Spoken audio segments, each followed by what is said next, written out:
Across Britain, there's a hidden network of canals, more than 2,000 miles long. Many of them cut through some of the most stunning scenery. And in this series, I've chosen 8 canal trips, the very best, from the west coast of Scotland to the southwest of England. I'm going to take part, aren't I? I'll be exploring their stories. Am I helping? Discovering why and how they were built. A spectacular piece of engineering. And looking at their impact as Britain moved into the industrial age.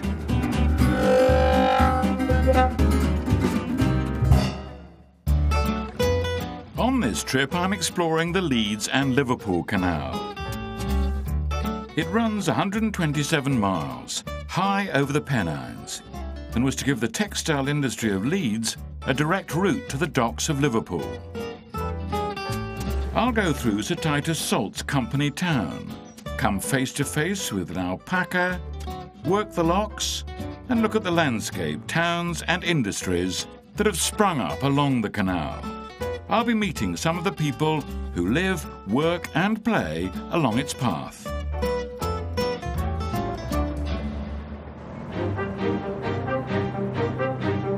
I'm starting in Leeds, where, in recent years, the waterfront has been transformed. This used to be a dingy backwater.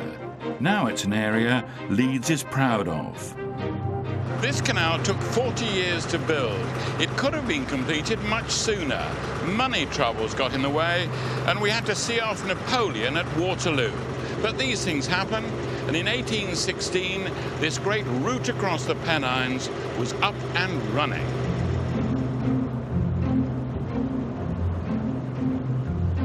With the arrival of the canal, Leeds became one of the most important commercial centres in the country. Its success was largely based on the textile trade, and in the city centre, department stores opened to meet the demand for luxury goods. Just a short walk from the canal stands Leeds' impressive County Shopping Arcade, built in 1898. This was the place to get a suit, perfectly tailored, of course.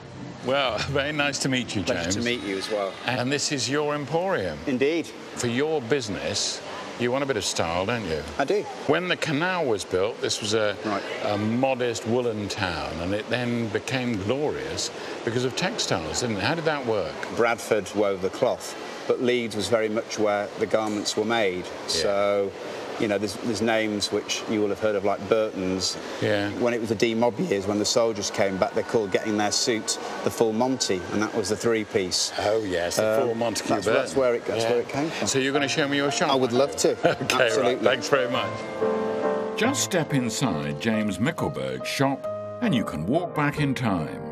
In the Victorian age, a chap's tailor was likely to know more about him than his wife.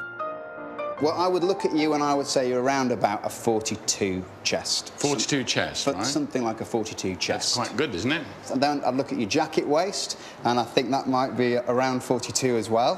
42 for the waist? I'm solid, I am solid. You are solid. You are a 47 chest. No. Hand on my heart, 47. 47? 47. Right. And so your waist, it's obviously highly confidential, the measurements. You can whisper to me? I think comfortably, that's probably 40. Look, I'm a Marks and Spencer 38. Anyway, I'm meant to be 38. James, I'm afraid, got the measure of me, but I decided it didn't quite suit me, I mean. But whatever sort of garment you needed, Leeds catered for all, and textiles allowed the city to flourish. At the end of the 18th century, the number of mills increased 7-fold, and within 50 years, the population had trebled. Today, fashionable flats have taken over the old warehouses. The canal brought new thinking, encouraging trade in both directions. Yorkshire's industrialists could see immediately the advantages of bringing raw materials in and sending their textiles out. They developed an industrial corridor running across the Pennines, siting their giant factories beside the canal.